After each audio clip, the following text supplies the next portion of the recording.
What we got here is my pile of 1980s death machine garbage, and each one is really shitty in its own unique way. Now, I've been having fun making videos showing people how to do some stuff to their dirt bikes and their mini bikes, but what I'd really like to do is use my ATCs as a way of showing off some simple fabrication tips and tutorials and painting techniques.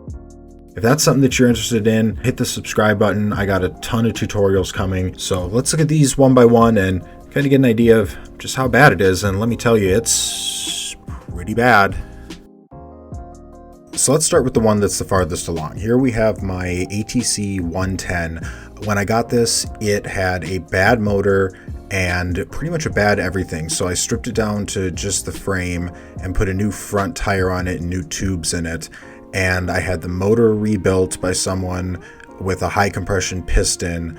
And when I got it back, it was running very good, lots of power for the size, and very, very fun. So I like this a lot. Unfortunately, I gave it kind of the standard ATV paint job instead of treating it kind of like a car or a motorcycle, which I wish I would have. So the finish on this is not really very good, and I'm going to have to go through and wet sand everything off of this and get it down smooth. The gas tank I love, but I dropped it, and it's the wrong color now, so I'm going to have to respray that. I'm not 100% sure how this is going to look when it's done, but I'm guessing it's going to be some sort of extension of the kind of cafe racer style that I really like. And you just don't see a lot of the ATCs with a fairing and a motorcycle tank and all those types of details. So that's kind of the plan for this thing. So let's take a look at number 2, and it is truly number 2. Here we have the doo-doo chopper. That was the name that we gave to it. This was an ATC 185, and then it had a 200 motor in it, and it had a bad head gasket that the guy gooped a bunch of shit on, and it was sitting in front of his business for 25 years.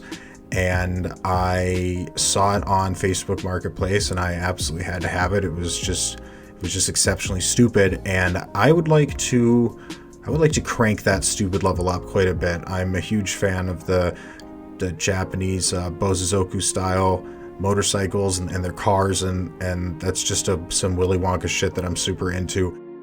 Could not find a ATC that was done up in that, but being an 80s Honda, I feel like that is just the perfect vessel for it. So I'm gonna have a lot of fun with this. I found the exact fairings I've been looking for about 5 years. It'll be a lot of fun. I'm really looking forward to this. The third one I should really just toss in the garbage can, because it is a ATC 200, which stands for a tweaker's cycle. This is some of the worst workmanship I have just ever seen. This is shameful engineering. I did not do the work on this. It was done by someone else. I got to ride it for about 4 hours, and then it literally started falling apart. The kickstand fell off without hitting anything because it had a junk weld, and it just broke on the weld. Over here we can see that the jack shaft is just a bearing that was welded to the frame, and it obviously heated up the bearing, so the bearing is oval shape, and when you twist it, it's not smooth. And then when you go around the other side, the bearing was welded here, and it broke within like 30 minutes and then just rattled and clanked the rest of the day. And this back end is just atrocious. Obviously, angle iron is not the correct reinforcement for this. It needed tube or square steel, and instead of one reinforcement on a hardtail, it really needed a second one, and instead it got the tweaker treatment, and these are the welds holding the entire thing together. There's no weld on the backside of any of these. These are one weld on the top, one on the bottom, with nothing on the back.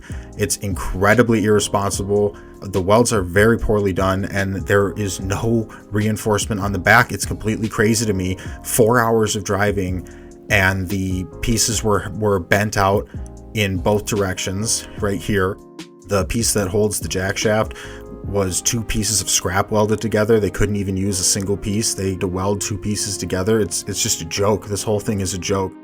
this motor got rebuilt, and it's a high compression motor, and it absolutely flies. And to think that I was going as fast as I was on rocks and all that other stuff with this absolutely irresponsible engineering, I just can't believe it. And this right here is unforgivable.